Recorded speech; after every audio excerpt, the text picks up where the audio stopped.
Na semana passada, Pedro Puccini Mendes trouxe um tema em destaque do nosso setor, a nova lei do agro, que está sendo considerada por muitos como um marco para o agronegócio nacional.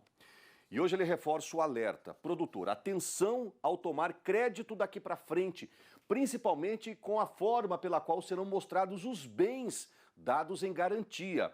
Confira uma análise mais específica das novidades jurídicas dessa nova legislação. Bom dia, Pedro Puccini.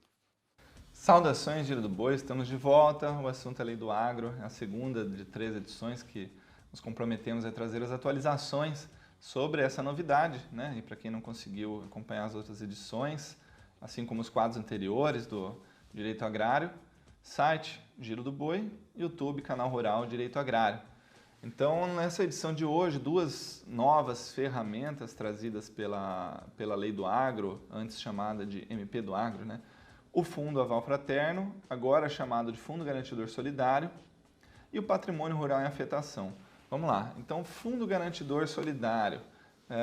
Esse fundo ele se presta a garantir, ou seja, servir como garantia, operações de crédito que serão firmadas entre produtores, os solidários, e as instituições financeiras. E isso vai servir como garantia de dívidas tanto já existentes, uma informação importante que eu vou comentar logo em seguida, quanto também novas tomadas de crédito, onde esse fundo será acionado.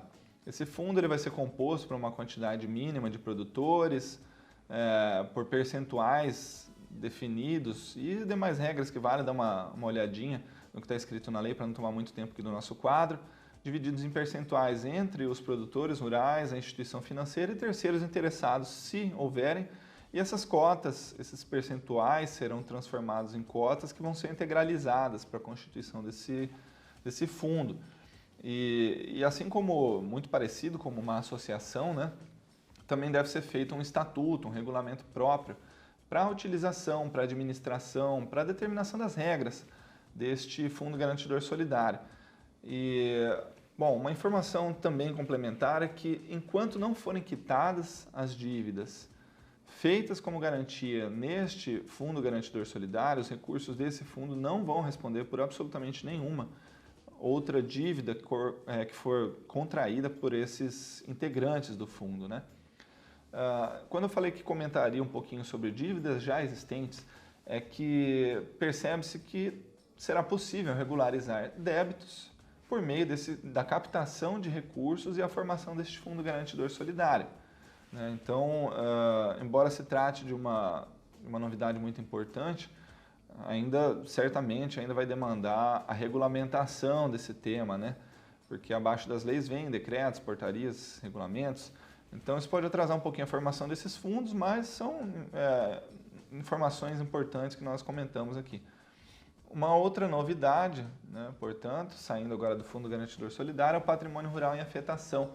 Isso foi mantido da MP do Agro para a nova legislação. E segundo esse instrumento jurídico, esse Patrimônio Rural em Afetação, para tomar um empréstimo, não será necessário mais deixar toda a propriedade como garantia. Então agora o produtor pode deixar apenas parte do seu imóvel como garantia de um empréstimo rural, separando também o terreno e as benfeitorias do patrimônio disponível. Então, de uma maneira resumida, até hoje, a regra era, para tomar um empréstimo, o produtor deixa como garantia o imóvel inteiro. E isso acabava trazendo algumas complicações ao produtor, que agora pode escolher apenas parte desse imóvel. Então, além de utilizar o imóvel, o produtor também pode utilizar benfeitorias, exceto aquilo que a lei proíbe, que são as lavouras, bens móveis, gado, pode utilizar então dessas benfeitorias para a garantia das cédulas de produto rural e das cédulas imobiliárias rurais. É importante também destacar aqui com relação ao patrimônio de afetação que enquanto estiver este patrimônio sujeito a uma afetação, enquanto ele servir como garantia, não pode ser realizada a compra e venda, a doação ou outros atos de transferência pelo proprietário.